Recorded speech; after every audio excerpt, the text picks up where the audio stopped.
And there we go. Welcome to Painting Through the Pandemic. I'm Shauna Sue. We are officially recording. Super excited to be here. I love that we have new friends, we have old friends. We're all here to play tonight and take a big, deep breath because we're all going through stuff right now, right? I think we're finally starting to see the light at the end of this pandemic. So it's very exciting, but we still have to remember to breathe. We're going to let it all go for the next couple hours, okay? We're not going to think about any of that stuff. We're just going to paint. And this painting, the one that we're doing tonight, is quite lovely for letting it go. There's not a lot you can do to mess up this painting, right? We're going to get a lot of colors on there. We're going to blend them around. I shouldn't say a lot of colors, very few colors, but we're going to get a lot of paint on there, blend it around, make some beautiful purple colors. And then this will be a great painting to learn trees. And I say great painting to learn trees because it's a night sky. The trees are down in the bottom in black. So if you have trees that are kind of wonky looking, the sky is going to be dark. You're putting black trees on a dark purple sky. It's going to be pretty forgiving. Okay. So we're not going to fret. We're just going to let it go tonight. It's going to be good. Can you tell I need this too? This is my reminder to myself. Just going to let it go. It's going to be good. So first thing I want to say is thank you so much to everyone that has donated to the studio. We've been at this a little over a year now. On Friday the 13th in March of 2020, we went virtual. So last week was our 1-year anniversary. So we're a year and a week now into this. But like I said earlier, we do see a light at the end of the tunnel. We're getting people vaccinated, cases are down, things are looking really good. So fingers crossed, we'll be able to get the physical studio back open. I keep saying May, but in reality, it's going to be June. My goal is Memorial Weekend to get the studio back open for the summer.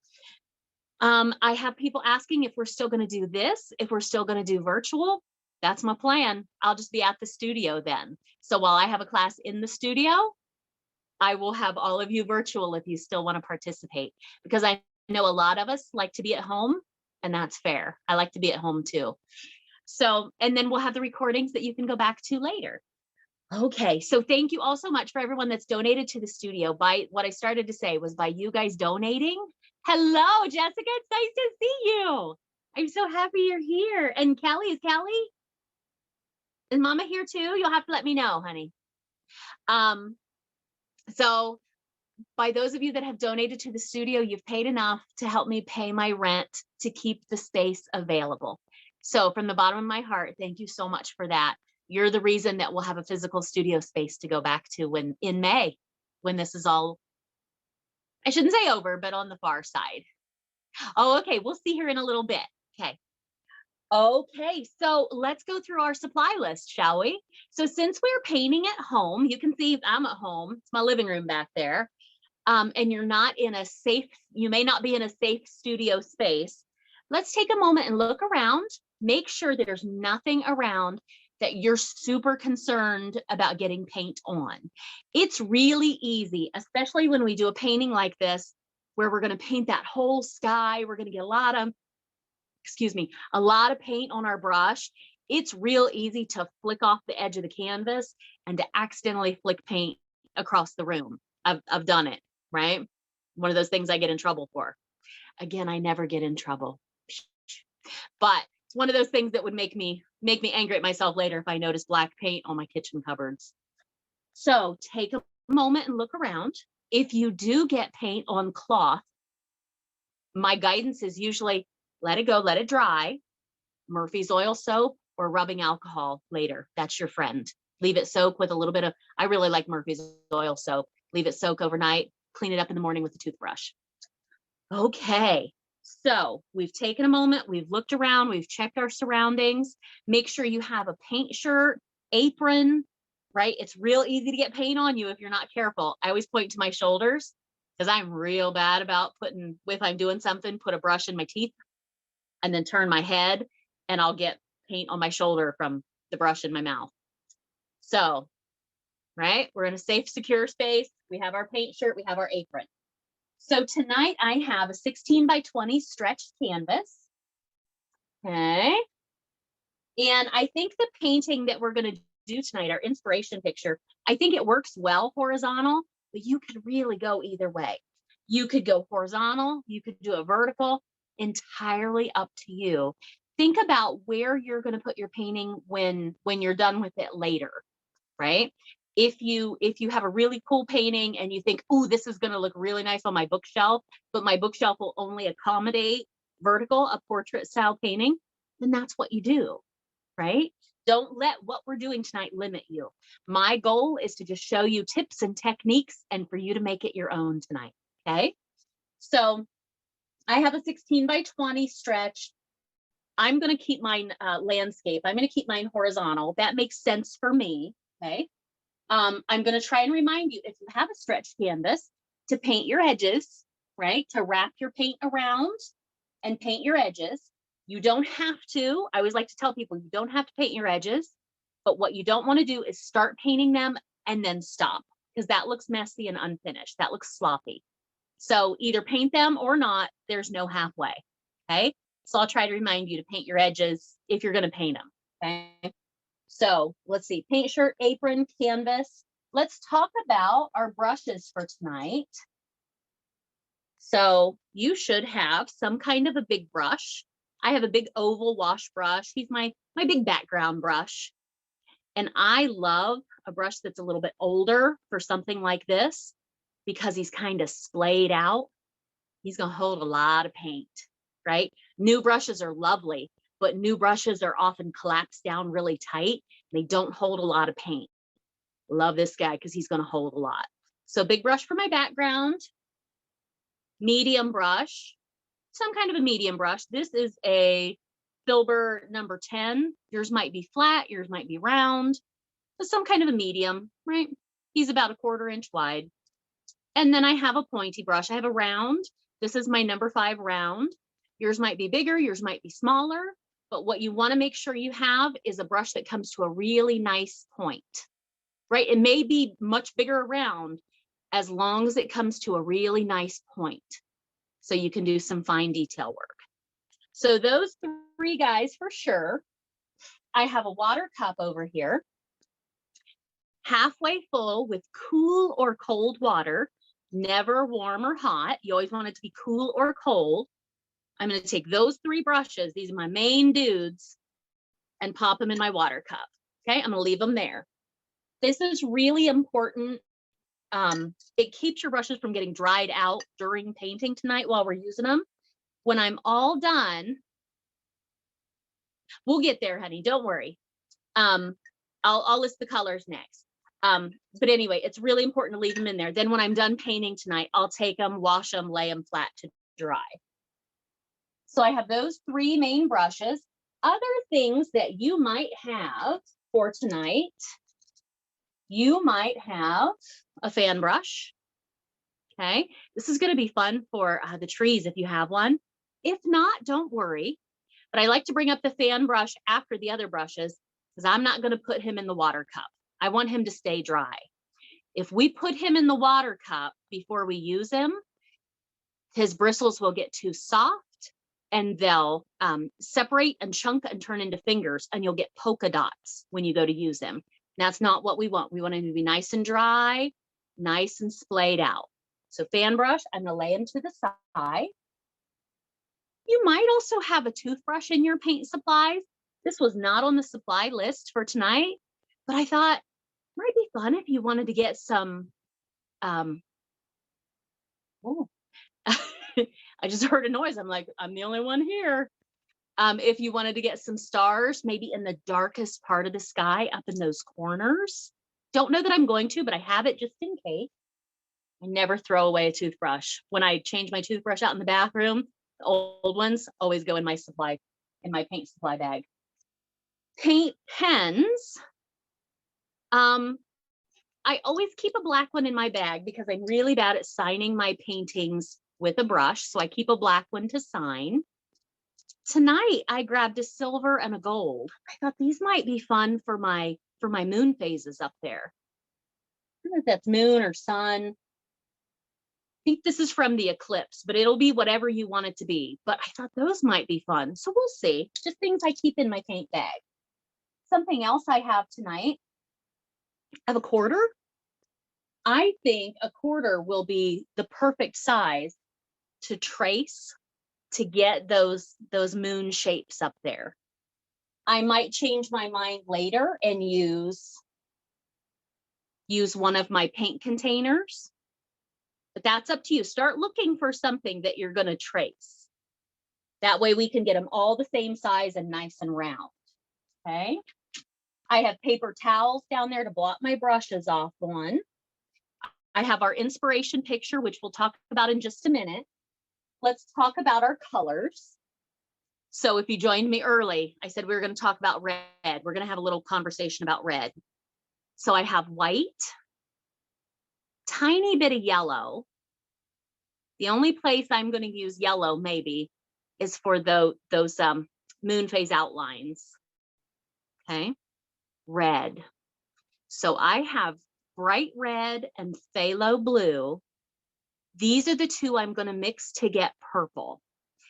If you're not sure what red you have, you might do a little mixing ahead of time to make sure you're not going to get a poopy purple. If you have a red that leans more on the orange side of things, you don't want to mix that with blue. If you have a fire red, you don't want to mix that with blue because you're going to get a poo color. It's not going to be attractive. So you might do just a little bit of mixing ahead of time to make sure you can get a good purple. Okay. Phthalo blue and then Mars black. So those are the colors I have for tonight. Okay, last thing. Here's flip that upside down. Here's our inspiration picture. And I think it's funny that this one was chosen. This is a photograph, but I actually painted this.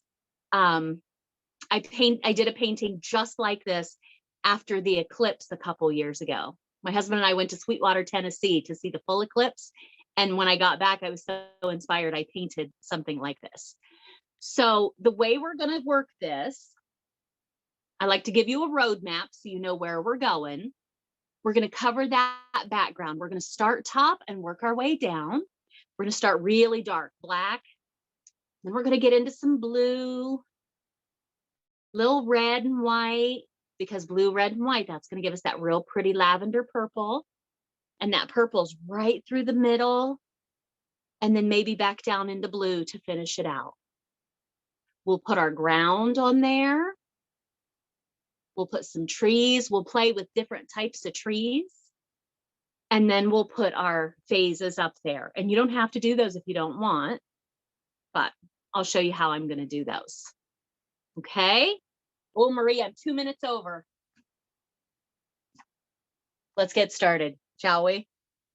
Okay. So again, first thing we're going to do, we're going to start top and work our way down. Find your biggest brush. Whether you have a new brush or an old brush, doesn't matter. You always want to tap, tap, tap in the water cup. Very gently. Let's soften that guy up a little bit. Tap, tap, tap. If you have a new brush, you want to get the starch out of those bristles. If you have an old brush, you might have old paint residue in there, right? Tap, tap, tap. Okay, then dry them off on your paper towel. All my extra supplies here, get those out of the way.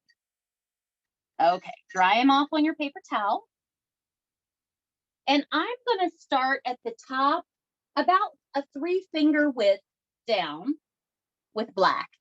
I want that to be nice and dark up there. So anytime you take paint, we always go in the edge, remember, never the middle of the puddle. We always go in the edge of the puddle.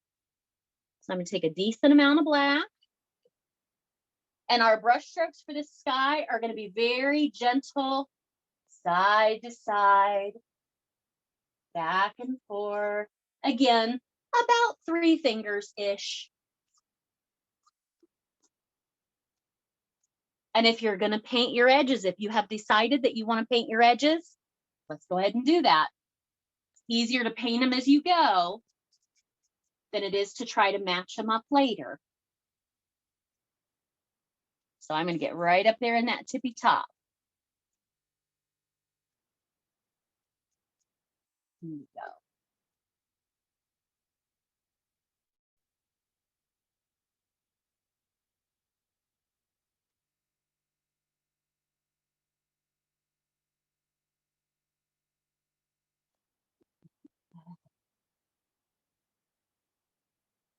Again, about 3-ish fingers down. There's really no right or wrong here.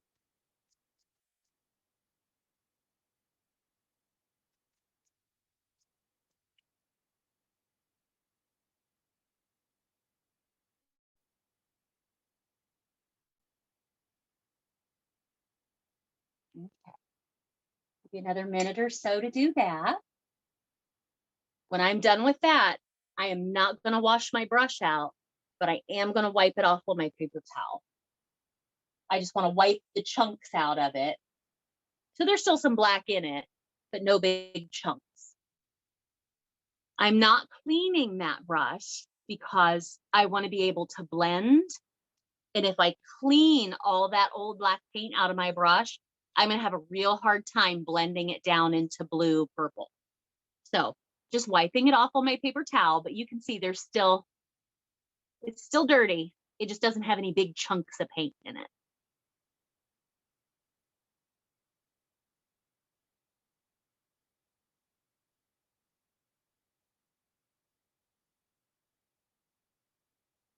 Now, some of you may feel like I'm going fast. I'm doing this because acrylic paint only blends when it's wet.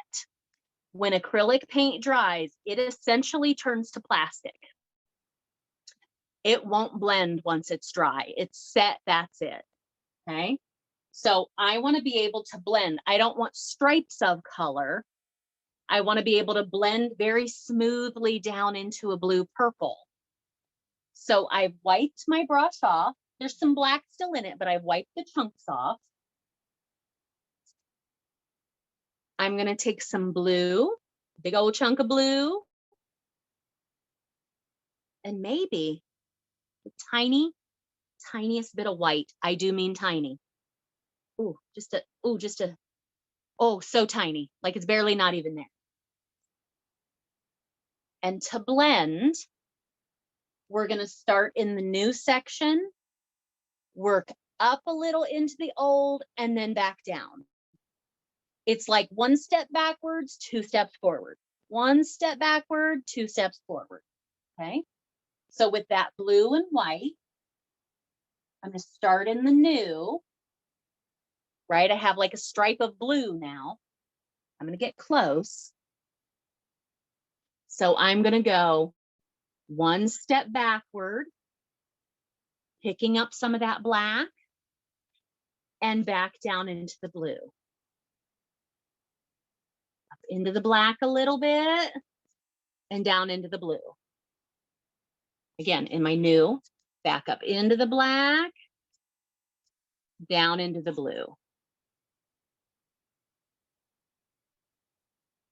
Yeah, a little more blue. I should say a lot more blue, little bit of white. I'm going to show you that one more time. So I've got blue and white on my brush. Start in the new section. And I'm going to go 1 step backward up into the black, picking some of that up, down back into the new section. Up a little bit, back down into the new. Up a little bit, down into the new. That helps me get a really lovely blend. Oh, edges. So now your sky is going to be whatever you want it to be, right? I'm ready to get into some purple, I think, because I love the purple right across the middle of here. Again, you may feel like I'm moving fast, but I know I have to keep moving while that's wet. So I'm not rinsing my brush. I'm going to take some blue, always in the edge, some red. Be sure you've tested your blue and red to make sure you can get purple, and some white. So I have red, white, and blue on my brush. Start in my new section. One step backward, 2 steps forward. 1 step backwards, 2 steps forward. You can creep a little higher if you want to, but you can only creep as high as your paint is still wet.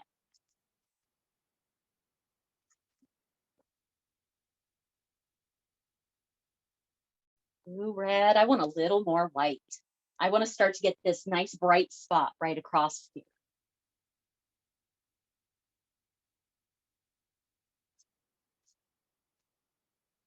Again, we're not afraid to work back up into that wet paint a little bit. Now, as you do this, don't just use your brush flat ways. What if you turn it and use it skinny ways? That's kind of fun. That'll give you a different look.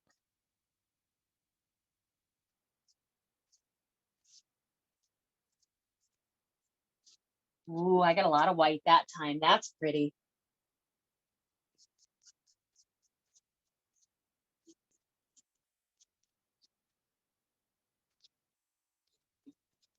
So we're going to keep going. We're going to cover this entire canvas down to the bottom. I'm not worried about the last 3 or 4 fingers. So you don't have to go all the way, because the last 3 or 4 finger width is going to be black for my ground. So you want to take it down at least to the 3 finger mark. And play with that. What if this time I don't take blue with my dirty brush? What if I just take red and white? Ooh, that's pretty. Always being sure to blend it a little. Up a little bit and down. 1 step backwards, 2 steps forward.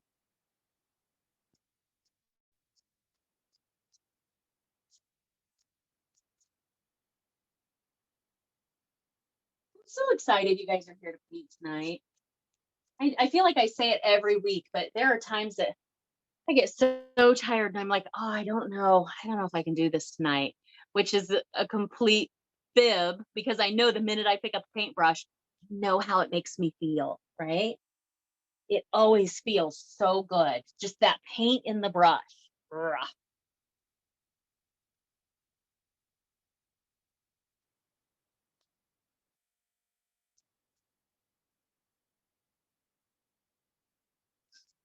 So if you're working on this and you feel like you still have too much black in your brush, wipe it out really good on that paper towel. I pushed my brush a little harder than I had been, and I have a lot of black up here by the bezel, by the metal part of the brush. So I'm gonna go ahead and wipe that black off, because I don't necessarily want to get more black down here. This needs to be my blue purple.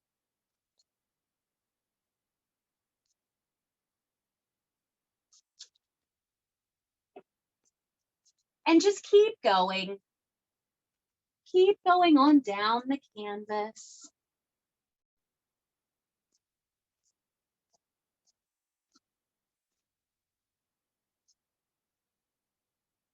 When I'm painting a sky like this, there's a technique that I use. I could probably point that out. It's one of those things I do and I don't even realize I'm doing it, and I kind of take for granted. I need to share that with you. When I paint something like this, I'm doing, I don't know what it's called, but I call it a pendulum stroke.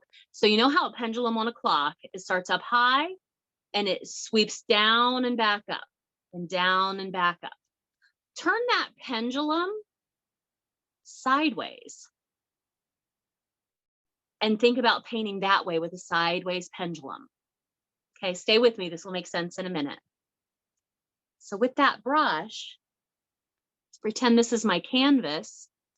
I'm going to come in and sweep and back up. Come in and sweep and back up. I'm not setting my brush down, dragging across, and picking up. It's a much more fluid motion. If I set my brush down, drag across, pull back up. You'll see every place that I've set my brush down and picked it up. You'll get marks on your canvas. By painting more like that pendulum, you're not going to see those marks because you're going to gently sweep in and sweep back out. Sweep in and sweep back out. I'm going to grab some white here. I want to get this nice bright spot right across here to show you what I'm talking about. So again, I'm not setting it down, dragging and picking back up. I'm coming in from above, in, zoop, and back up.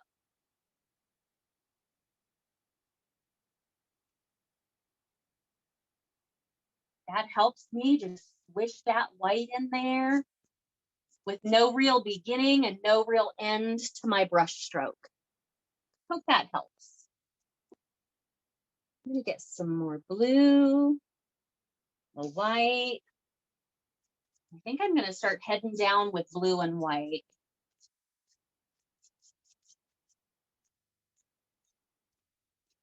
Again, this is whatever you want your sky to look like. So if yours is purple all the way down, that's what you do. Again, there's no right or wrong.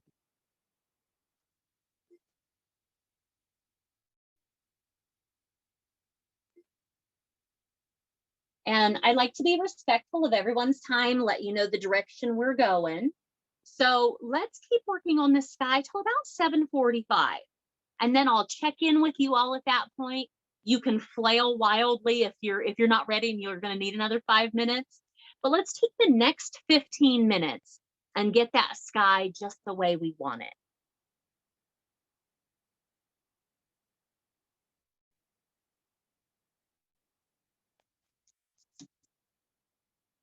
Remembering the whole way down the canvas, start in the new, back up into the old a little bit to get that blend, and back down. One step backwards, 2 steps forward.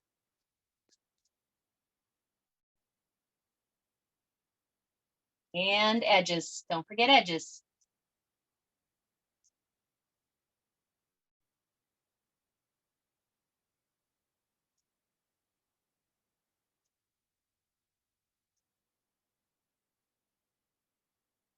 Pretty.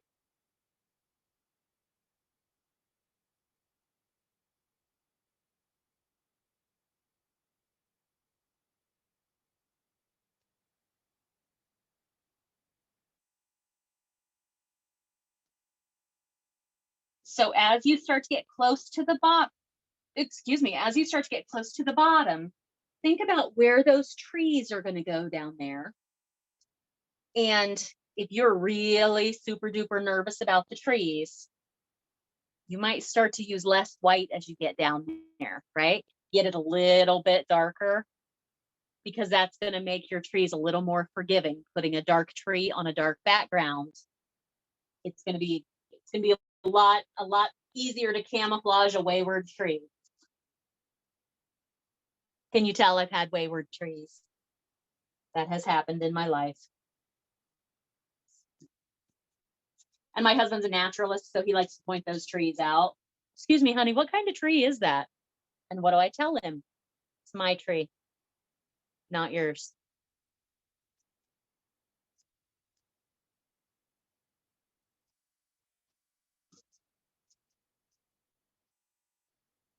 So I'm moving into just blue and a little red down here to get it a little bit darker. And again, I'm not worried about the last three finger widths. Not worried about that because that's all going to be ground.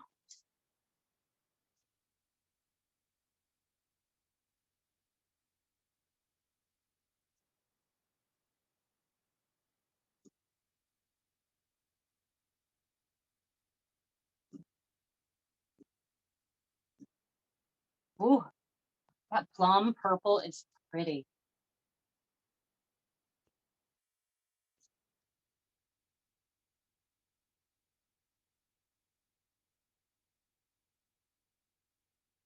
I think I'm going to do one more thing before I rinse my brush out. Okay. Again, you keep going. We've got till 7:45. And right now it's 7:34. So you've got 11 minutes. My dirty brush, I'm going to take just a little bit of white. And I'm going to shush some white in there across my sky there, using that pendulum stroke.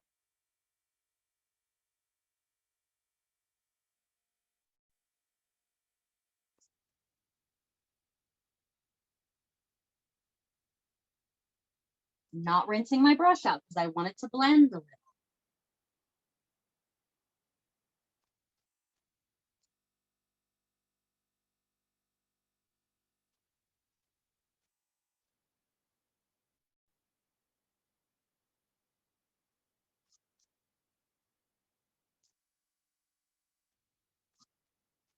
And then Tessa, this is for you. There comes a point that we have to stop touching the sky because we'll start picking up half dried paint. So if I go back up in there too much and mess around too much, I'm going to start picking up paint that has already started to dry, and it's going to start to look curdled and weird where it's kind of dry. So there comes a point that if that starts to happen, you got to stop touching it.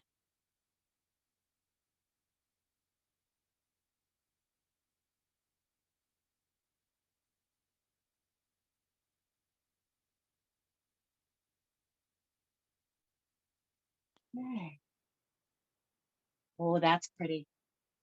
I'm going to stop.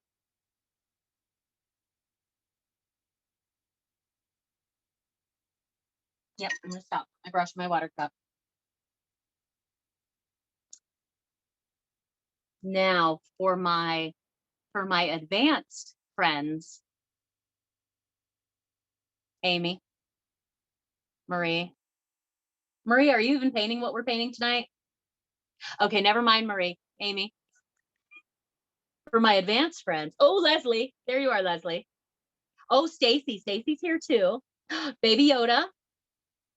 Okay, so for some of my advanced friends, if you have a fan brush and you wanted to play in some clouds in that sky, I would not be sad. Do you want me to show you what I would do? What do you think? What do you think, Leslie? Yeah? Okay, here we go. So this for everybody, you just keep going, you just paint your sky. But if I wanted to play and get some of those little really fine feathery clouds in there, I'm not talking about the big floofy Bob Ross clouds. I'm talking about those ones that just kind of like streak across the sky. For example, in our inspiration, it's hard to tell here, but you've got some that are darker here, these dark blues. You've got one here that's like a really bright white. You could take your fan brush. And I'm going to do this now because if I don't like it, that's all wet. I can shush it back in and pretend like it never happened. But I'm going to take with my fan brush on the corner, just a tiny, tiny bit of white.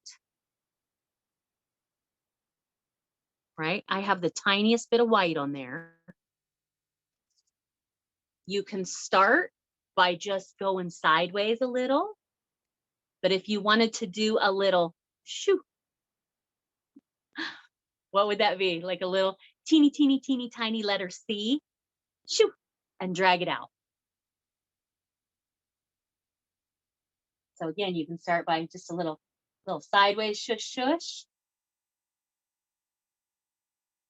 Or tiny bit of white, shoo, and get close. Tiny bit of white. I'm using that fan brush sideways. And I can do a little shoo, like a little flick down and across. So flick down and across. Drag it out a little bit.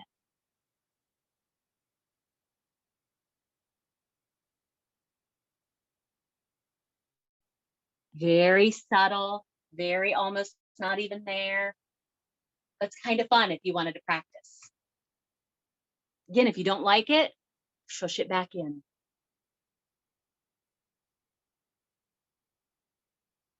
The motion that I'm making, hang on, let me show you.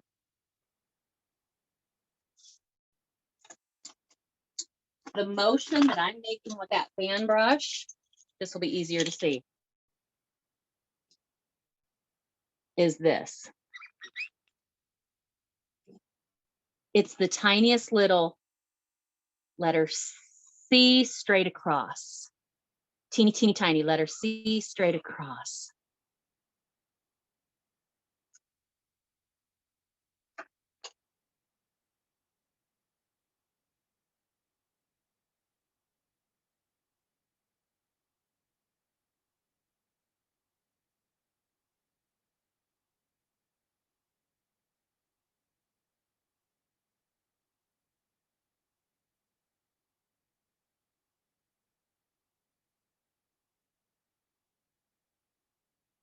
Now I did that with just white because I really like that bright spot over there at the side. You could do that with that dark blue if you wanted down under the light clouds. You could do that down in here if you wanted to play a little. But remember, it's the tiny, tiniest bit of paint. Tiny, tiny, tiny.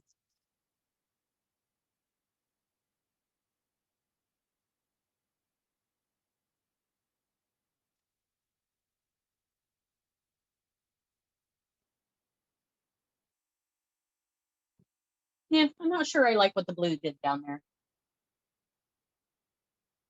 But I really like that white. And then if you decided to play with your fan brush in the sky, let's rinse it out really good. Get the paint out of it. And I'm not going to leave it in my water tub because I want it to be nice and stiff when it's time for my trees. Okay. So I'm going to clean it out. I'm going to dry it off. I'm going to go get a paper towel and fold it flat in a paper towel to dry it out really good.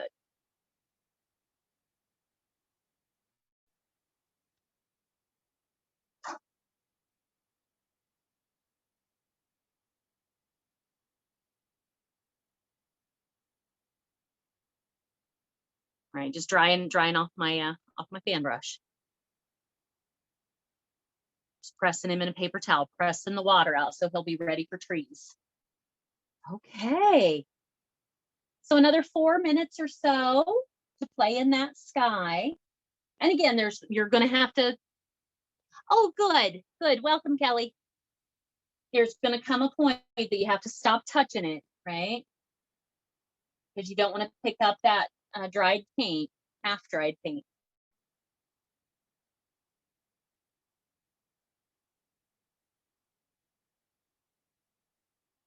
If you've not joined us before, class is usually over right around 9 o'clock. Usually takes about 2 hours. I feel like we're going to end early tonight. But that's okay.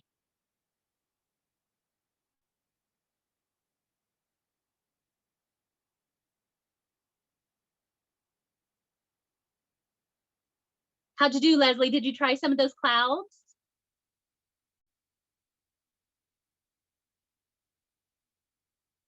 Oh, I see a fan brush moving. So fun. How did Baby Yoda do? Did you play in some of those clouds a little bit? No? Okay. You keep going, sister. You keep painting. Welcome, Donna.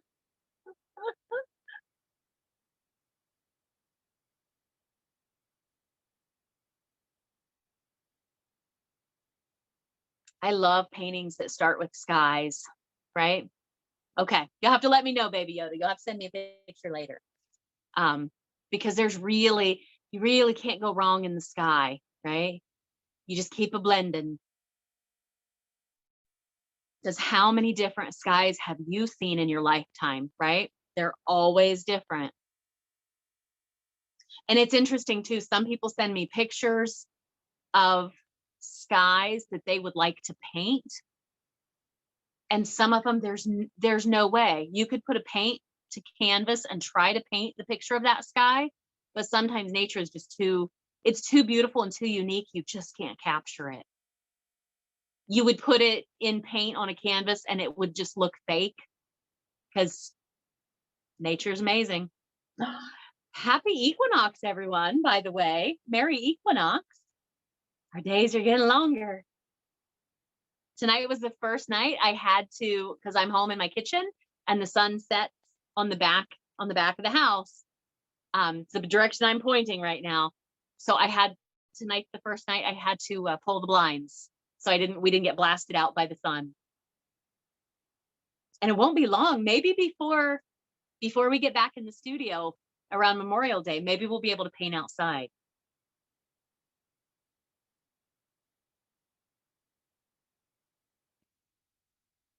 Ooh.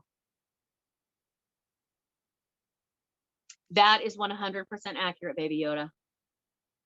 Baby Yoda's so wise. So wise. How's baby sister? Is she good? I forget her name. She doesn't have a name yet, does she? We don't know her name. Okay, not yet. So maybe, I was just thinking, maybe we could have we could do, before we get back in the studio, if the weather's super nice, I feel like we should do a meetup at a park and paint outside. I think that would be lovely. Yeah, Dawn, I think that would be lovely. Oh, yes, she doesn't say much. Well, neither does he. So, okay, it is 7:45. I am looking at the camera. I'm looking at all of you. If you're not ready, if you need 5 more minutes, flail wildly. Oh, I see flailing. Okay, that's fair. That was a lot of flailing. Good job. So 5 more minutes. So 7:50, we'll move on. So I'm done. I got you, Aiden. So I'm done. I have my brushes in water cup because I played with my fan brush in the sky. I rinsed it out, dried it off, and I'm leaving it lay flat to dry. My other brushes are in my water cup. People usually ask, is now a good time to go get clean water? I'm not worried about clean water tonight. We might need clean water when we start putting the phases in the sky. I'm just going to call them moon, when we put the moon phases in the sky. We might need clean water then, so we can get them nice and bright white yellow.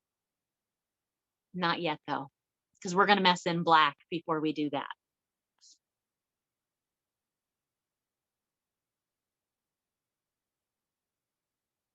Don't you think, Lynn? Don't you think that would be? I didn't go all the way down. I made sure to go at least down to 3 fingers width, because our ground, it's not straight across. It's going to start on the left-hand side about 1/3 of the way up the canvas, but then it's going to come down and gradually get a little lower, down to about 3 fingers on that side. And you can go all the way down if you want, because I know the black will cover, but I didn't. Yeah, I think we need to do a meetup at a park. We could all social distance. That might be lovely. You know, maybe that's one of those things we'll do on a Saturday night. Let's see, it would have to be closer to May, because by 8 o'clock we'll lose our light now. But if we get a little closer to May, we could plan our normal Saturday night shenanigans. But then if the weather's going to be nice, I'll post a location for a park. That would be lovely. Plein air painting is always so good. It's a different beast, but it's good. I say it's a different beast because you have to take so many different things into account. Bugs, gnats. Gnats love to get stuck in paint. Wind. Your paint will dry a lot faster outside, so we have to use the paint differently. But I think it would be lovely. We'll work on that. All right, one more minute, and then we're going to move on.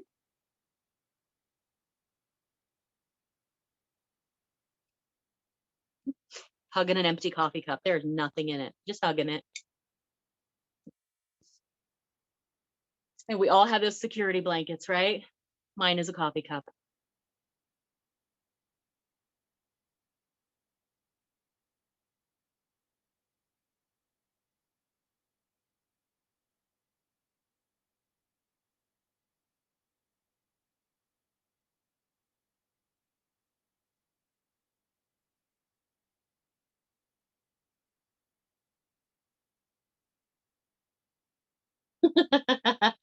I'm looking over at all of you painting that have your cameras on. And I love that you have your cameras on, right? I love seeing people. And I just looked over and I was like, oh God, Donna is flailing wildly. Is she not ready to move on? No, Donna, it was your dog's tail. Was not you at all.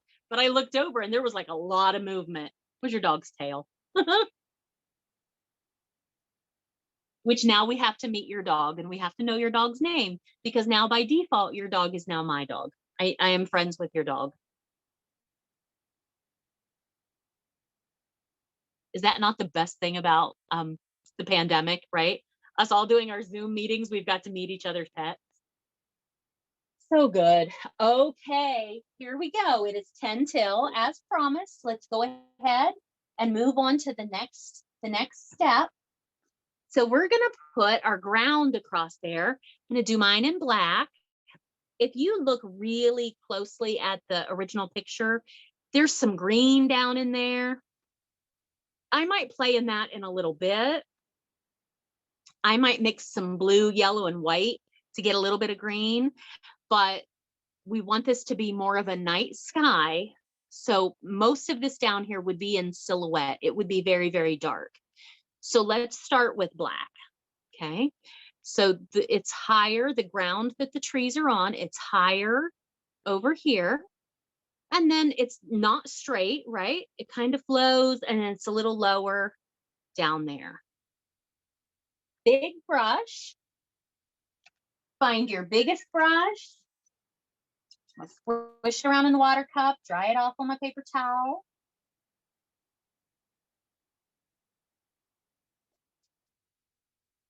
And with black, I'm going to find about a third of my canvas, somewhere between a quarter and a third.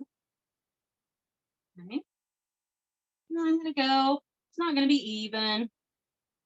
And I'm going to go down to about 3 fingers high over there. And I'm going to fill this all in black. When I'm done with this step, my whole canvas will be covered. Okay, so go the rest of the way down.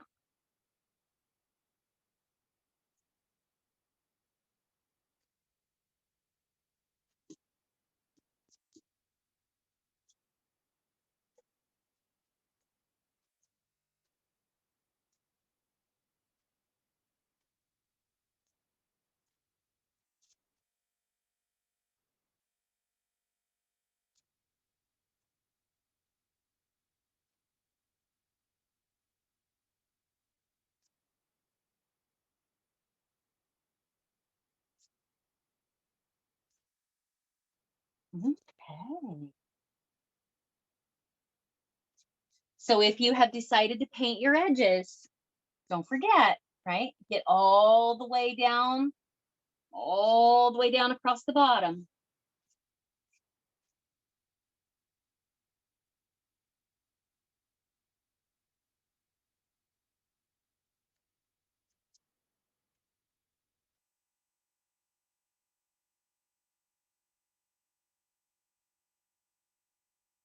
You know, I'm really liking the idea of mid-May back, being able to do an open air painting at a park. That'll be like our journey back to normalcy.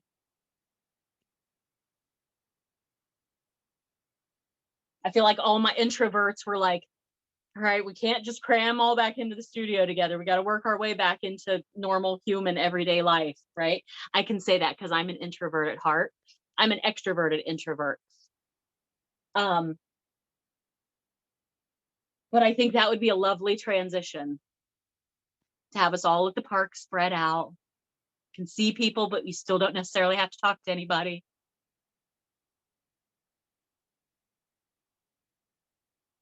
Okay, so I have my ground on there, right? It's uneven, it's a little higher over here, goes down a little lower over there. I'll pop my brush in my water cup. I'll give you a few more minutes to finish that, and then we'll start talking about trees.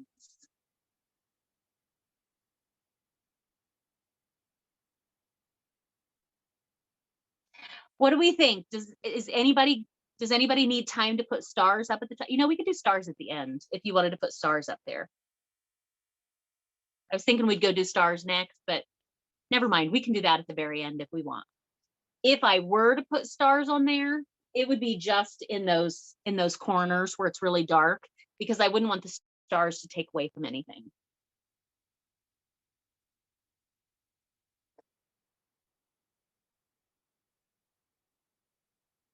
Okay, in Tessa's house, how's Tessa doing? Is she okay? Tessa, you're not allowed to answer me. I need one of the other ladies to answer me. Is Tessa doing okay? Oh God, Tessa, they're not answering.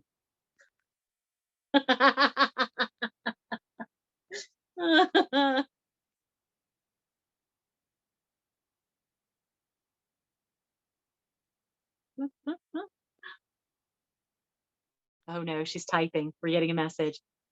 Okay. So you're doing so. Okay. That's fair, right? You're there with your friends, you're having fun. Tessa, I'm so glad you're here.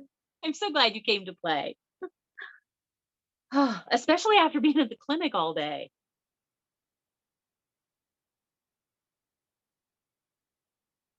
That was a beautiful clinic, by the way. It was a gorgeous day, right? Yeah. And our Scots associates were amazing, as well as our volunteers that are always amazing, right?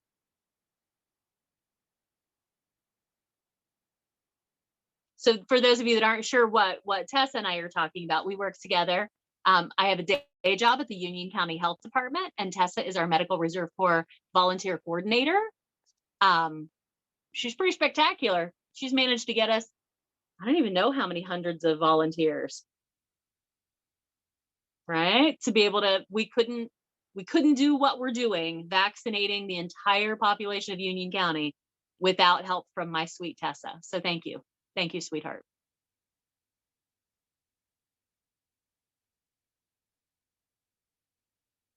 Thank you, Baby Yoda. Oh, who got their shot? Oh, Dawn, you got your shot today. Yay. Out at Scott's? Yes. Yes. Yeah, we got this down, right? It's pretty smooth. It's funny, in public health, we tell everybody, oh, Baby Yoda, we'll talk about that in a minute. We tell everybody, you know, this is what we train for in public health, right? We always train for some big emergency response, never imagining that we'd have to actually put it all into play. But all of our plans, I shouldn't say all of our plans have worked, and we've modified where they didn't, but we have an amazing team in Union County. We really do. We're incredibly fortunate. We hear horror stories across the country, and we're incredibly blessed in Union County. Okay, so Baby Yoda, my second Moderna, I was down for 48 hours, like almost exactly 48 hours. First one didn't bother me. I mean, I had a sore arm. Second one, it hit me really hard. About 12 hours after getting the shot, I had a high fever, fatigue, and I called my nurse practitioner at the health department, and I like to quote her exactly, because she said, I didn't take any Tylenol or ibuprofen or anything, because I had read and misunderstood, because I'm not a medical person. I'm a social media shenanigator. So I'm not medical in any way, shape, or form. But I had read that you weren't supposed to take any anti-inflammatories, because it would mess up your immune response. So learn from me. Don't take any of that ahead of time because that could mess up your immune response.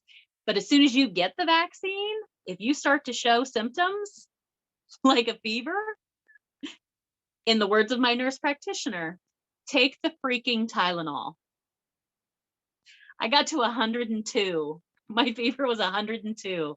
And for me, 100's high because I run low. I got to 102. And she was like, for the love of God, woman, take the Tylenol. So I took the Tylenol and I was better. So lesson learned. Learn from my mistake. Okay, let's go ahead and put some trees on there, shall we? Well, I'm glad you're with us, Baby Yoda. I'm glad it only got you down for a little while. But regardless of, spending 48 hours down, better than COVID, right? Okay, trees. Let's put some trees on there, shall we?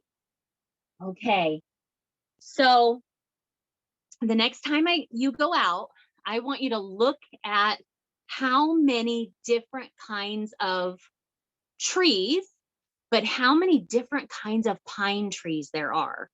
And you can see, if you look up close and personal in this picture, there are some that have their branches straight out, and there are some that have their branches like reaching to the sky. Okay. So you might, if you're unsure what you want your trees to look like, you can do them all the same. You can do some different ones. I'm going to show you a couple different techniques, a couple different ways to do trees using different brushes. If you're really, really unsure, get an extra plate or a paper towel and practice. Grab some computer paper or junk mail, right? And do some practice trees on it. I'm going to take a quick 30-second break and get some more black paint because I'm going to do these in black. I may highlight some with a little bit of green, mixing that blue, yellow, white together. But for the most part, I'm going to do everything in black and then pick little highlights later. So let me get some more black. Oh, as a reminder, while I'm doing this, I still have the supply cabinet at the studio, and that will keep going as long as people need supplies, as long as people want to order supplies.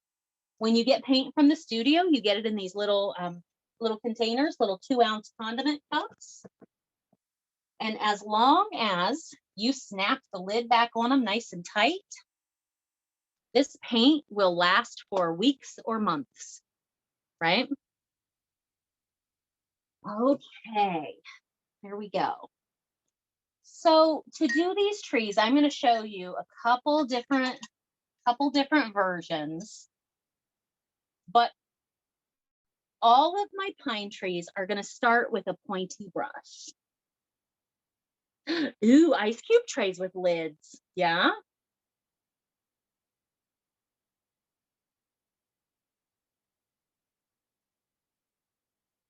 Oh my goodness, Baby Yoda. But you're better now though, right? Oh, it's rough. It was rough, but still better than COVID, right? Okay, so all of my pine trees, there are a bunch of them down there. I can't even count how many treetops there are. We're going to start with our pointy brush, so make sure you've got it to a nice, lovely point. I'm going to grab a little bit of black paint, keeping it at a point. And mostly what you see are treetops, and the trees come all the way down. Excuse me. All the way down off the canvas. That's mostly what we're seeing. So I'm going to put in the backbone of my tree. Sky's good, isn't it? Yeah, the sky is quite lovely. So I'm going to put a couple of these in. Thank you, Leslie. It's spring allergies, right?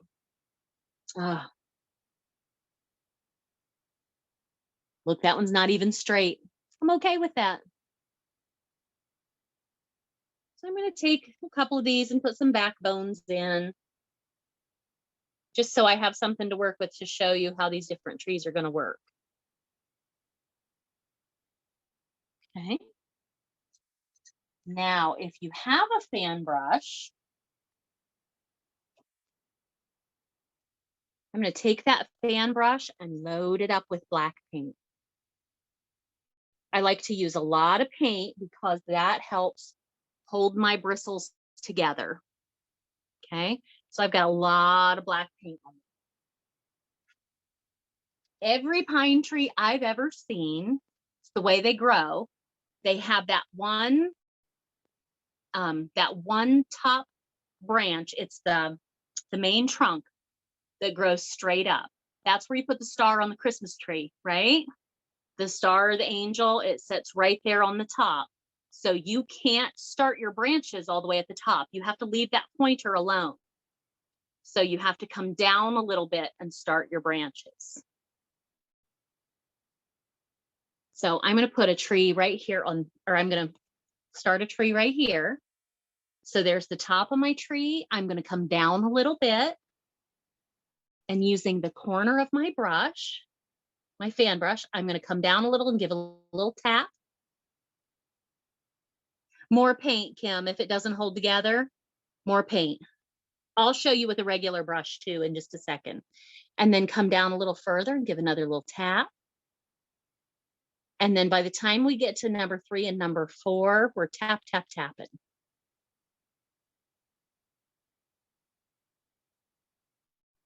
And because I'm using so much paint down here in the ground, I'm going to keep going with my tree because it changes the texture of the ground. Ooh, you can see it in the light. Do you see? So I'm going to take that tree all the way down and off. So I've got the black behind it, but I have that extra paint texture so you can see that tree. You can see where it's different. Okay, I'm going to do another one of those. So I've got my fan brush. I've got it, look at all that paint. I've got it loaded up. Let's do another one right here beside him. So again, come down a little bit with the corner of the brush. You see I have my pinky out? My sky is dry, so I can use my pinky if I need to rest it on the canvas because my sky is dry. Okay, so I'm going to give a little tap, just a little one. And then come down and do another little tap. And then by the third one, tap, tap, tap, tap, tap, tap, tap to the right, tap back to the left, to the right, tap, tap to the left, tap, tap, tap to the right.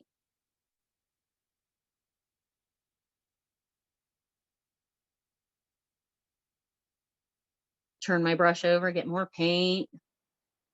Okay. So there's that kind of tree. Now, what if you have one of those trees, one of those pine trees that is like reaching up to the sky? I'm going to use a fan brush. I'm just going to use it a little differently. Load it up with paint, with black paint. Let's do that here. You still have to come down a little bit because that's where you put the star on the tree, right? I'm going to use the corner, but I'm going to do little taps creating offset V's. So a tiny little tap, tap, tap, tap.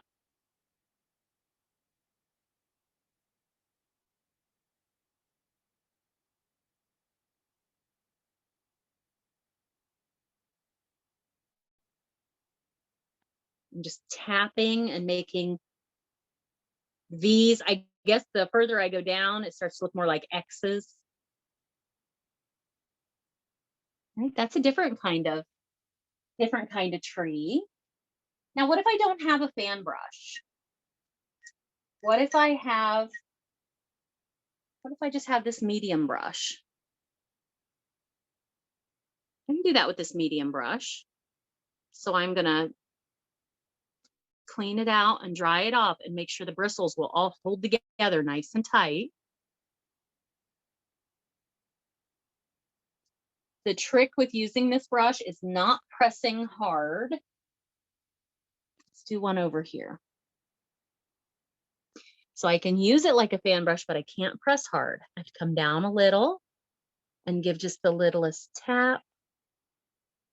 And then just like a fan brush, tap, tap.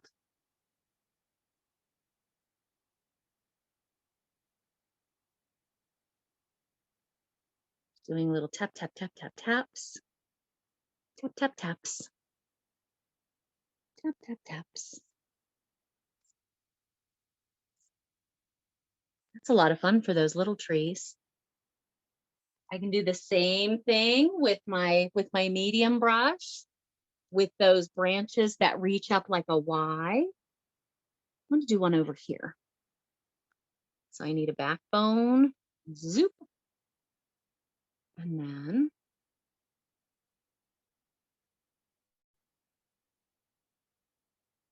ooh, I like this look.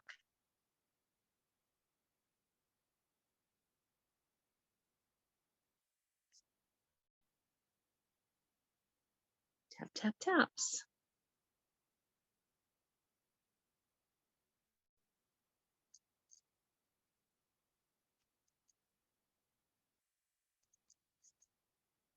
That's fun.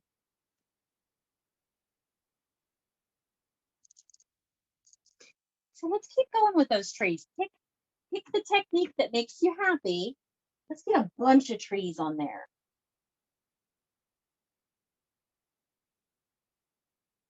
And this is where I remind you that you're home, you're in your own space. You can keep playing with these trees as long as you want. Get as many trees across there as you want. We'll spend probably, I don't know, how about another 10 minutes on trees? You can always go back and put more in later. Make sure they're different heights, different distances apart. The only place that you would have trees all the same height and all the same distance apart would be on a tree farm, not on a hillside, right? So make sure they're all different sizes, different widths. And again, I'm still doing them in black right now. I'm going to play in some green highlights here in just a minute. But I'm going to give you another 9 minutes or so to play in those black silhouette trees.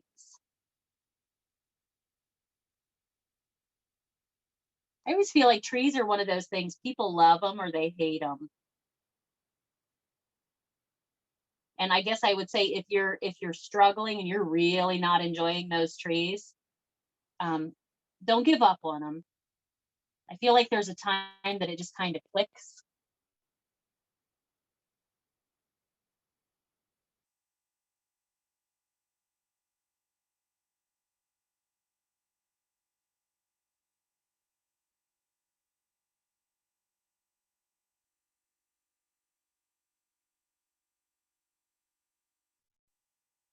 It's about another 8 minutes playing in the trees. And again, even after I'm done, you can keep playing in those trees.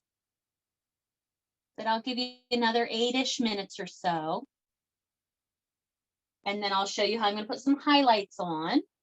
And then we'll head up into the moons, the moon phases. And I really like those trees with the branches like reaching up to the sky.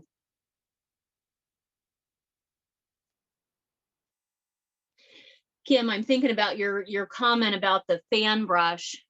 Do you have a fan brush that you got from me or one you got from a store? Are the bristles really soft? You need a fan brush where the bristles are really coarse. I have those at the studio. Or if you message me, I'll send you the link where you can get them from Michael's. That's where I get mine. They're like $5-6 a piece, but the bristles are really, really coarse on them. So much better than the fan brushes that are really, really soft.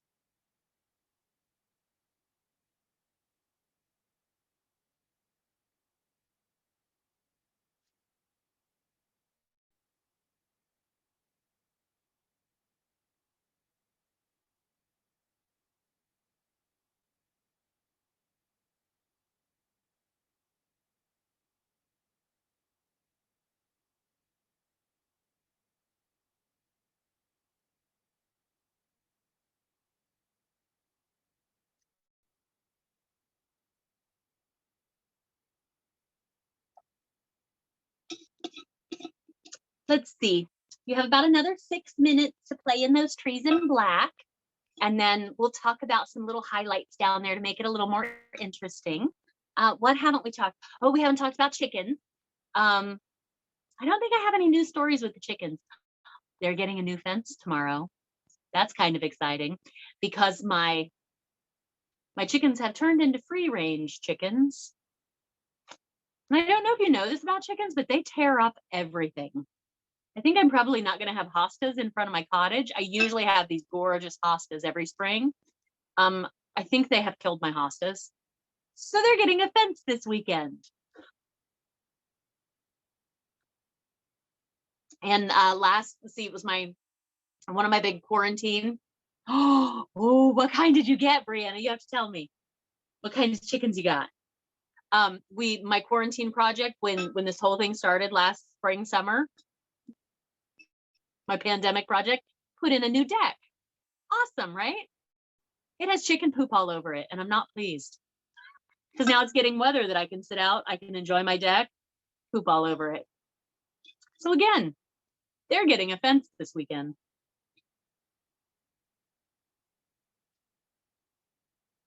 Rhode Island red, ice brown, barred rock, nice.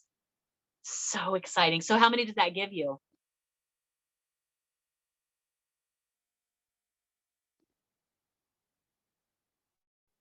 My husband said I'm not allowed to have any more. We're at 27 and he said that's enough. Okay. Yeah, that's probably enough. We're getting, I don't know, we're getting probably about 18 eggs a day. Oh, good call, Amy, because I think we're going to have to do that. If you wanted a fallen down tree, let's think about that. That's a good question.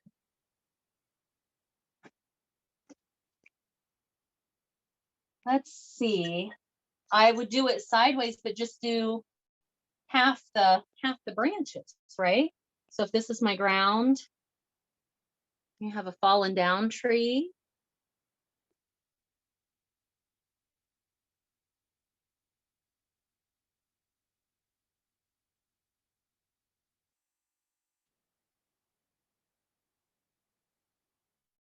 Right? Would that be a fallen down tree?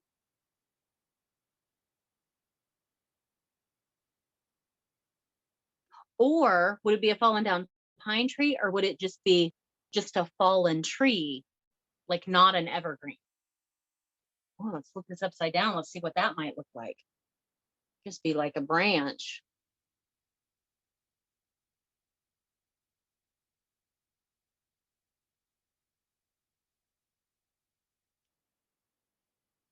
Things to ponder.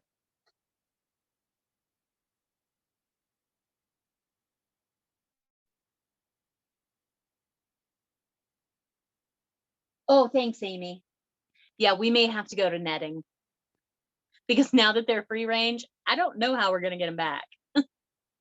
Now that they've tasted the wide open grasses.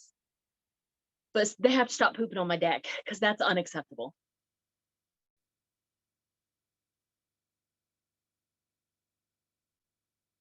1-inch mesh keeps the hawks. So we've had one hawk attack that we know of, one chicken that disappeared. So I'm assuming hawk, but we never saw feathers. But we do know we had a hawk attack last summer. That's how we lost De Niro.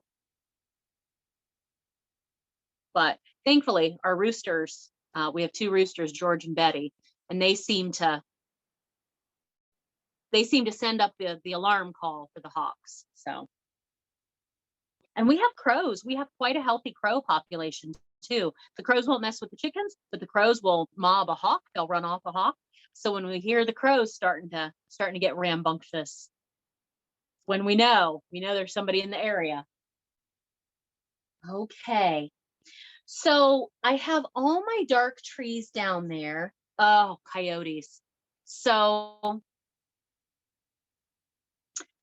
we do have coyotes. We live out in the country. We do have coyotes. They don't come this way too often because we live really close to a hog farm.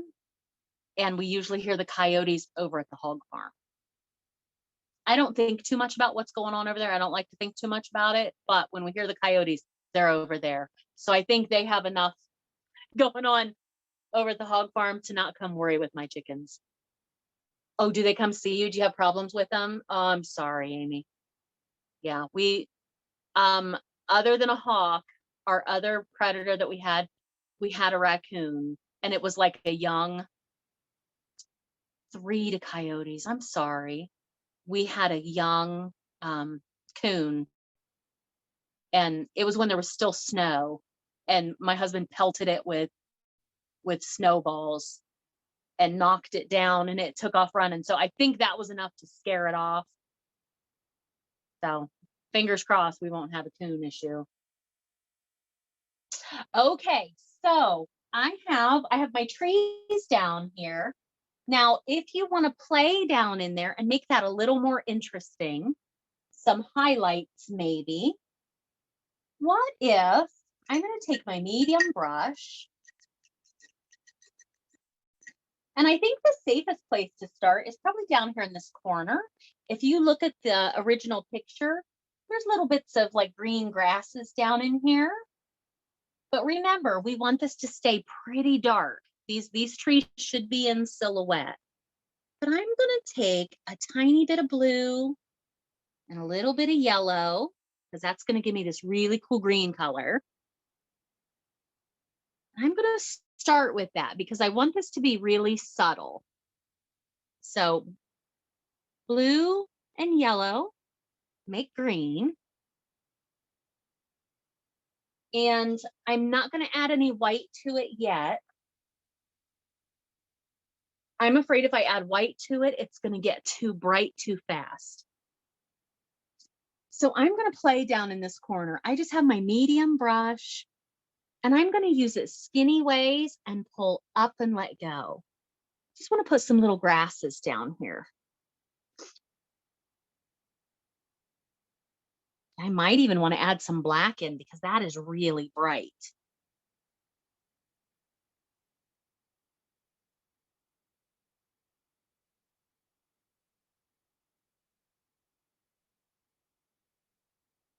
It's fun. A bit of green. I add a little bit of black to tone it down. Again, I don't want it to be too bright. I have some little green grasses over there in the foreground. Do more over here. You could use your fan brush to play with this if you wanted.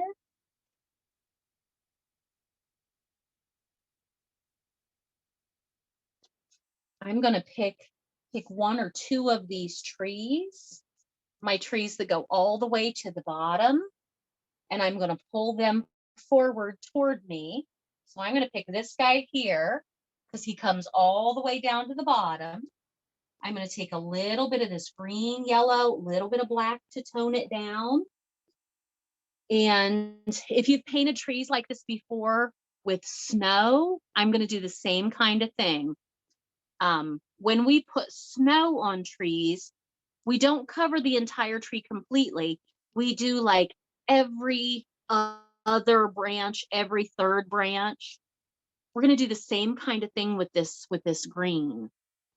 So I'm going to do a little highlight maybe right there, a little tap tap right there. Not all the branches, but just some of them. It's just enough to make this tree a little more interesting and make this a little different down in here.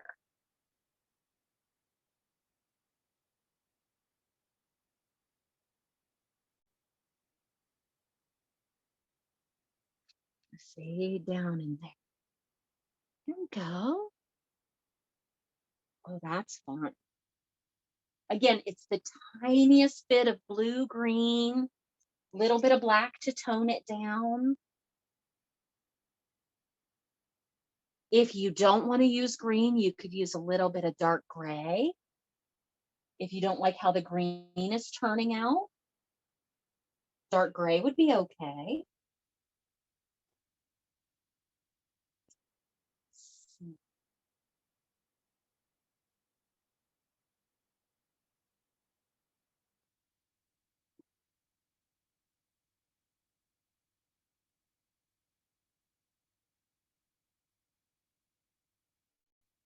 Whatever brush you used initially, use the same brush, right?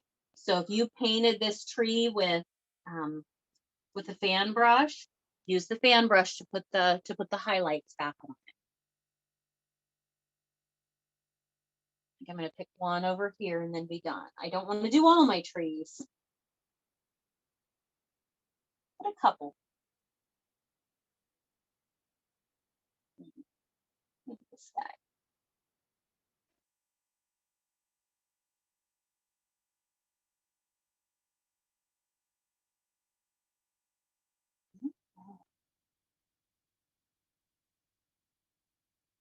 There we go. Just enough to make that a little interesting.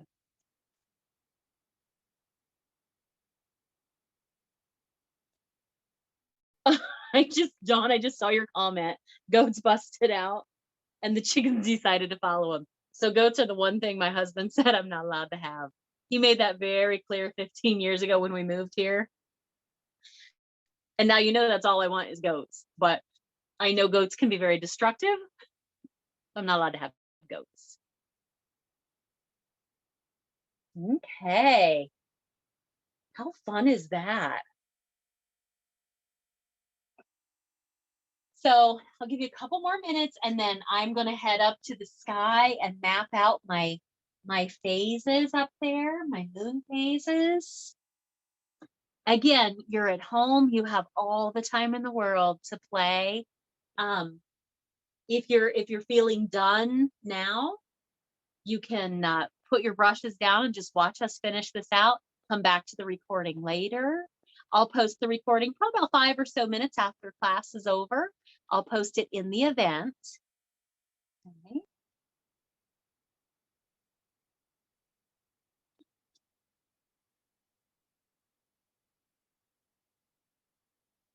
Right now, I'm starting to think about what size I want my moon phases to be.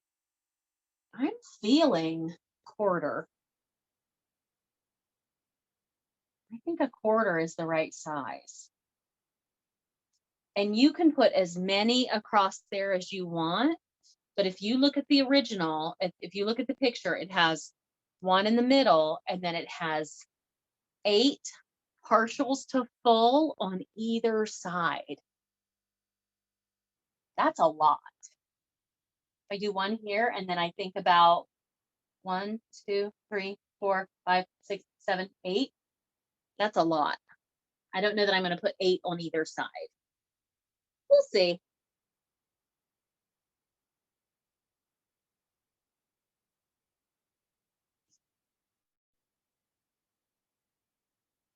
Okay, so another 2 minutes, I think.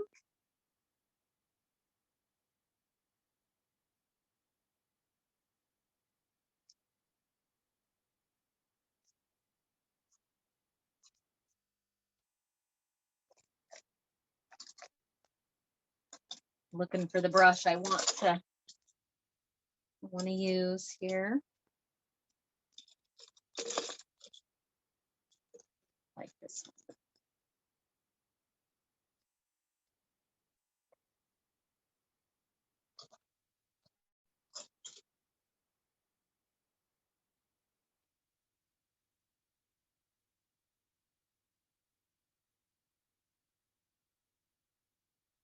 Hey, Andrea, there you are. I didn't see you. Did you just sneak in? Or have you been there all along? Were you sleeping? Did you get a nap? I love naps. I'm suddenly like so jealous. I love naps. That's something I never grew out of from being a kid taking naps. I love naps. That's something we've learned. We were talking at work at my day job. what we've learned about ourselves through this whole pandemic. And oh no, sorry.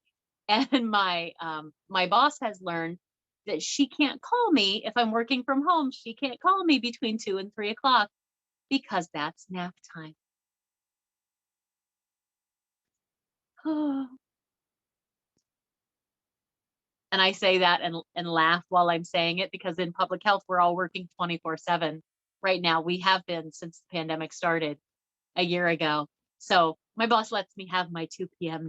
nap, but she knows when she calls. If my voice, because when I wake up from my nap, my voice is a little lower. Oh, anyway. Okay.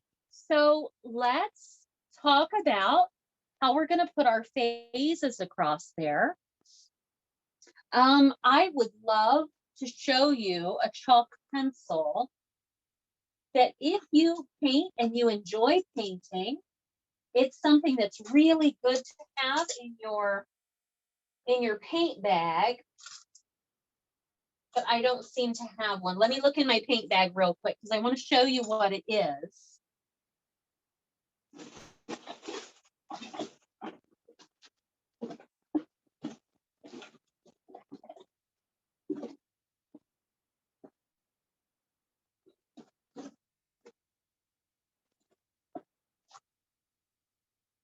Okay, no, of all the things I don't have in my paint bag, I do not have a chalk pencil. You can get them at Hobby Lobby for sure.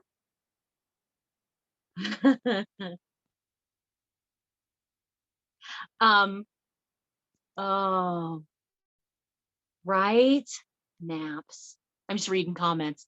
So, chalk pencil, if you're keeping a paint bag, if you enjoy painting and you have your supplies in a bag, chalk pencils are lovely. They look just like regular pencils, but they're white. They're white chalk. So if you're painting on a dark background like this and you want to like write a word or put moon phases across there, a chalk pencil is lovely because you can see it. You can use a pencil on a dark canvas, a regular pencil, but so hard, right? Baby Yoda, I love naps, but it's so hard to see a regular pencil. So next time you make it to Hobby Lobby or Michael's, to the art supply store, think about picking up a pack of chalk pencils. I absolutely love them for something like this. And as long as you don't press hard, like if you're tracing or you're writing something out, it's just chalk, right? Lick your finger and wipe it off. It'll wipe right away. But I don't have one of those. So I'm going to use a brush, and I want to talk to you about the brush I'm going to use to trace. So you might think it would be instinctive to grab your smallest, pointiest brush if you're going to trace. You can, it's entirely up to you. Again, my goal is to show you what I do.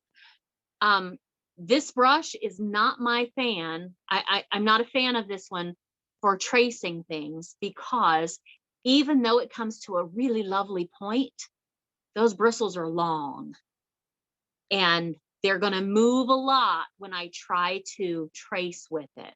There's a lot of give and movement in those bristles. So I'm going to go with a brush that's shorter. The bristles are a lot shorter, skinny this way so I can get a nice skinny fine line, but it's wide, but those bristles are shorter. They're not going to travel around as much when I try to trace something. This is entirely up to you. If you're comfortable with a pointy brush, then that's what you do. If you use a pencil, that's what you do. We're going to talk about a paint pen here in just a second. Well done, Carly. You could use a paint pen. We'll talk about that in a minute. If you're going to use paint, very, very, very little bit of paint to start with. Okay. If something goes horribly awry, your sky is dry. Have a damp paper towel ready. And if you start to trace and you get bumped or something goes sideways, You take that damp paper towel right away before your paint dries and you wipe it off of there. And then you let your canvas dry and you go again. If you mess up, don't let that paint dry, because again, when it dries, it turns to plastic. You won't get it off of there, okay?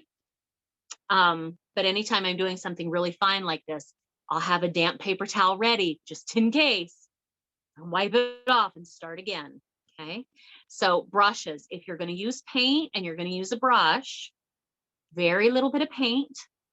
And if you're wanting yellow, you have to add white to your yellow. Your yellow by itself, more than likely, your yellow is not enough to look solid. It's not enough to be opaque. It's going to be very transparent. So you have to add some white to it. I guess the way I envision this is white with a teeny, teeny bit of yellow in it. If you wanted to use paint pens, you could. I have silver. I have a silver Sharpie and a gold Sharpie paint pen that I could use. If you're going to use these, you might lay your canvas flat because they're gravity, right? You can't write uphill. You won't have any ink. You have to write flat. Word of guidance, if you're going to use a paint pen, if you're going to shake it with the cap on. Never, ever, ever shake it with the cap off, because these tips come out and you'll poop ink, paint, Sharpie all over your painting, and you can't come back from that. Okay. So make sure if you're going to shake it, the cap is on it, holding that tip in place. Okay. I've seen it happen and it's devastating. So let's see. I'm going to start with that one right in the middle. I'm going to put him, I don't know, it's up to you, maybe 4 fingers down. I'm going to use the brush that has very short bristles. I'm going to use the tiny, tiny, tiniest bit of white. Tiny, tiny. You could even trace it with just water to begin with. Right in the middle, about 4 fingers down.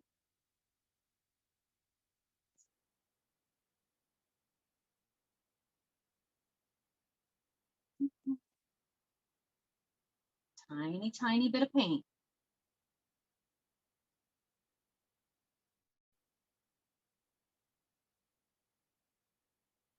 There you go. Tiny, tiny, tiny bit. Now, that first one, it's that glow, right? Because it's the eclipse. So the moon is blocking out the sun completely. You just have that ring of brightness. If I look at this brush, you can't tell there's paint on it at all. There's really nothing there.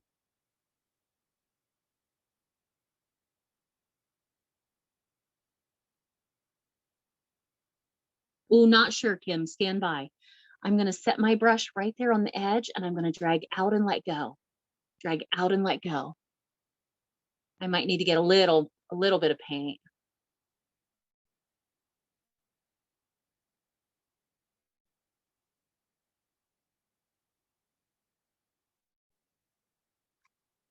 Okay. Set it right there on that line. Drag out.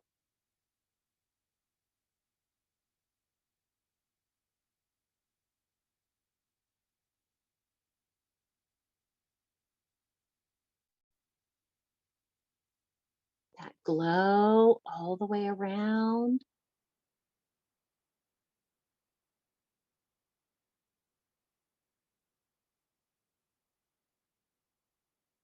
Okay.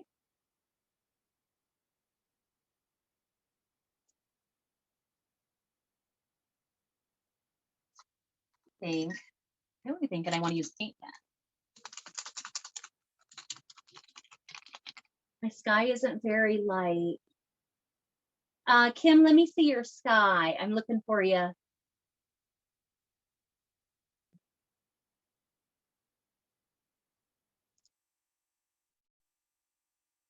Oh, no, Kim, that's lovely.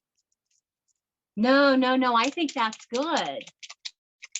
I think you're just seeing this bright spot I have in mine. Mine's pretty dark though, and my lighting is kind of washing my painting out. No, my sky's dark too. That's lovely, Kim.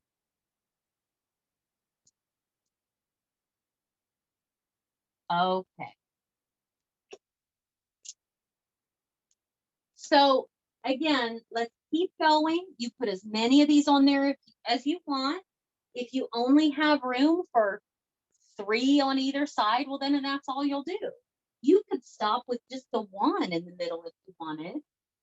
You know, I'm really tempted to just make this a moon. No. But I want to get a really nice bright glow around.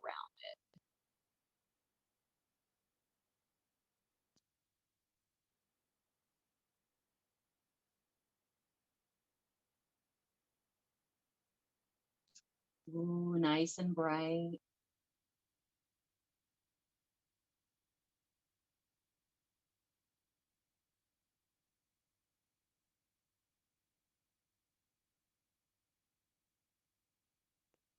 Add a little bit of yellow, tiny, tiny bit, little yellow, more white.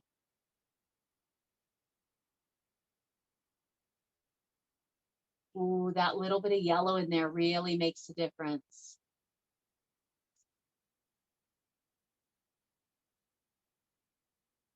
Pulling straight out.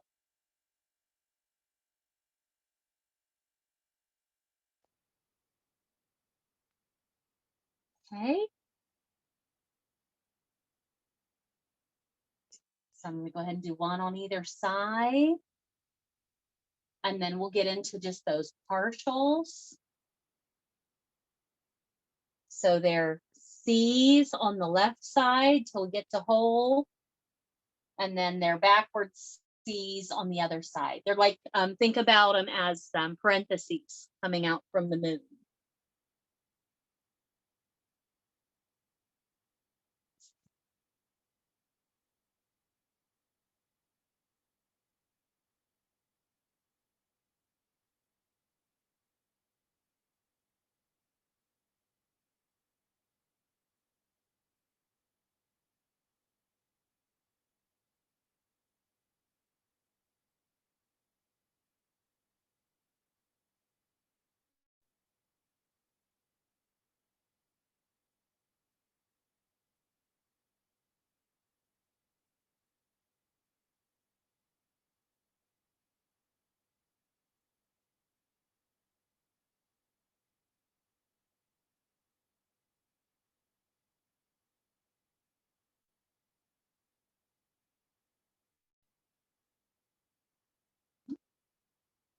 If you're looking for a measurement, I'm putting like a fat finger or a thumb in between each one. That's how I'm spacing these. Because I want them to all be about the same distance.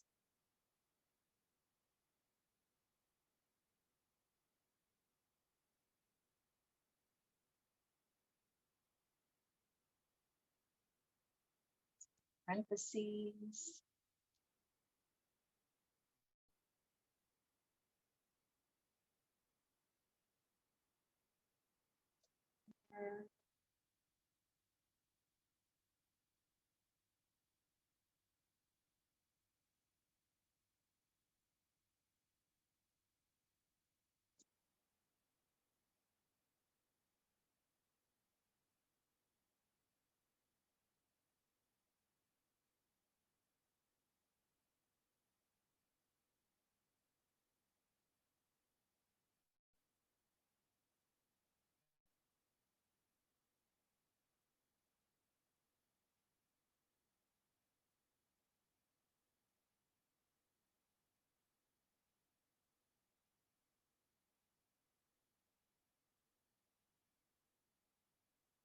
I'm feeling like I might just do 1, 2, 3, 4 on either side.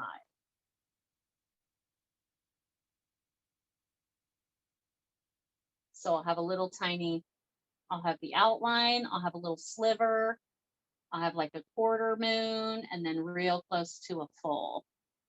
I guess that would be the sun, but And then the same thing on the other side.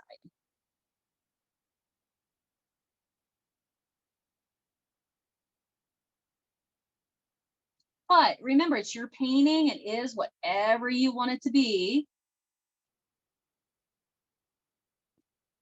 My best guidance is just the littlest bit of paint as you're tracing.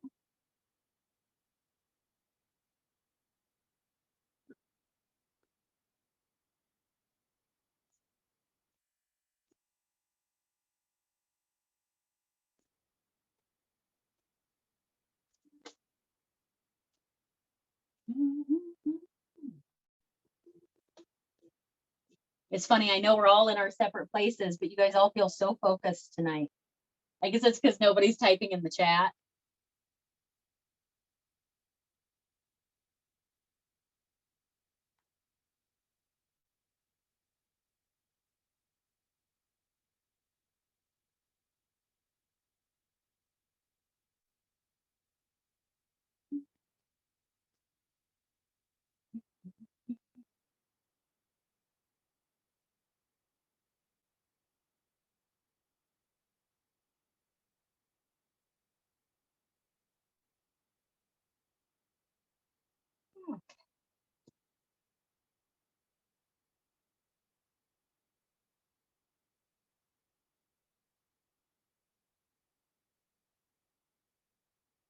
I'm going to finish up my moons here, my phases. And then I think I'm going to be done.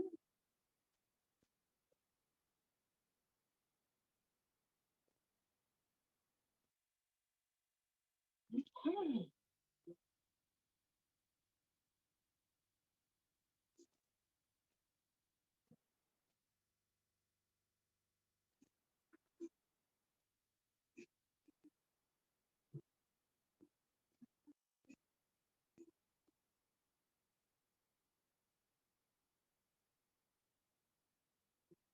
All righty. So as we finish out tonight, I will leave you to continue to play. Oh, let me show you one more thing before we finish. Not sure how I feel about my moon phases. I'm just not sure. I'm going to leave them for now and think about it. I'm going to come back and look at it later because we've been looking at the same painting for about 2 hours now. I'm going to come back and look at it later. And if I'm still unsure about them or I don't like them, which I'm just not sure, I can come back and start over again with that sky top down, right? I can start with the black, add in the blue white, add in the blue white red, and just blend them right back in. So I'm gonna leave them for now and I'm gonna ponder it. I want to show you one more thing though. If you want to, if you wanted to put some stars up in your sky, let me show you how to do that real quick. Toothbrush, and you need clean water. I'm not going to use water just for the sake, or clean water just for the sake of time. My water's dirty. You want clean water if you're going to do this. So toothbrush in the water cup, tap, tap, tap. So I have a little bit of water on my brush, on my toothbrush. Take a big old chunk of white paint, big old chunk, big chunk. Come to a clean spot and scrub, scrub, scrub. We always use clean water for this because whatever color your water is, it's going to change the color of your paint, the color of your stars. And again, this is optional. You don't have to do it, but I want to show you how to do stars. You got to thin the paint down a little bit so it'll come off the brush. If you don't thin it down, it'll never come off the brush. Hold it bristles up, point it at your painting, and then pull your finger across it.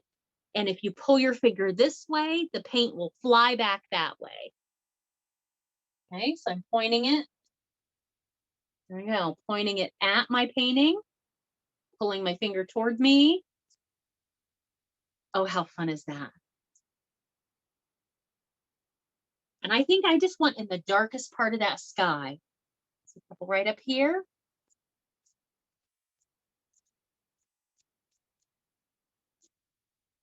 go. Okay.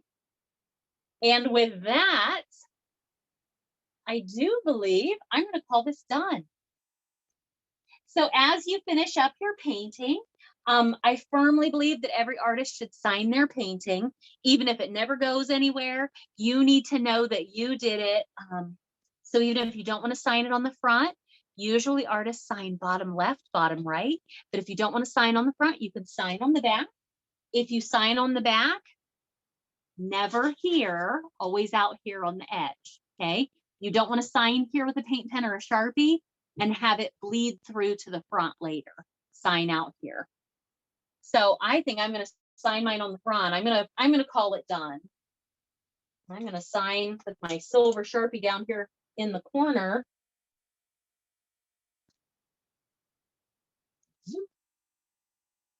Okay. Bleed that a little. Right down here, SS blue. Tick 21. There we go. Done. All right, so I will go ahead and stop the recording. I would love to see your pictures. If you want to take a selfie and private message them to me or email them to me, that would be fantastic. Whether I post the group pictures up on Facebook or not, I still love to see all of your paintings. So I'm going to go ahead and finish up tonight. I'm going to go ahead and stop the recording, and then I'll give you the opportunity to unmute if you want to chat for a little bit. So for the recording, I'm Shauna Sue from Crooked Door Studio in lovely Uptown Marysville. Home right now. You're so welcome, Tessa. Home right now until May. Fingers crossed, we'll be back in the Uptown. Okay, so thank you all so much for joining me tonight, and we'll see you next week. Bye-bye.